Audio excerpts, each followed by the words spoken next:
কি এক বিদেশ আছি বুঝছেন ভাই। দেশের তাইনের সময় লাকিস বইরা, বুঝছেন, লাকিস বইরা জামা কাপড় কিনা লয়ে আইছি।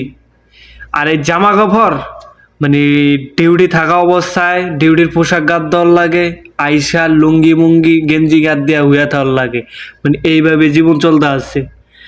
আজকে যাই হোক, জামা কাপড়ের দেখতাম উঠছি, এই যে দেখেন বডা, মানে দামি দামি পোশাকগুলা জামা কাপড়গুলা সবগুলা মনে করেন না নষ্ট হয়ে গেছে গিয়া। এমন একটা পরিস্থিতি, মানে এই জায়গায় আনছি হাজিরা হনের লাই কষ্ট ভাই, বিশ্বাস করেন।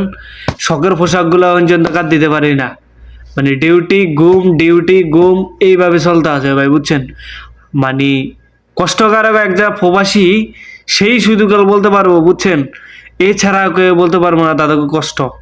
এক প্রবাসী আর এক প্রবাসীর কষ্ট বুঝতে পারবো, এছাড়া আর দেশের কোনো লোক বুঝতে পারবো না ভাই। ফ্যামিলি তো মনে করেন ভাই টাকা পাইলে খুশি মাস শেষে, হ্যাঁ।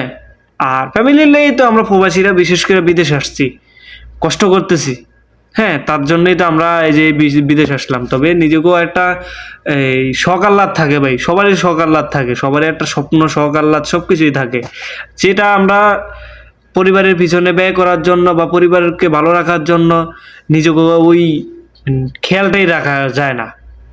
সব প্রবাসীর ভাই একই অবস্থা, না খায়া না লইয়া প্রতিনিয়ত পরিশ্রম কইরা ফ্যামিলিরে ভালো রাখার জন্য অনেক চেষ্টা করি, অনেক চেষ্টা করি।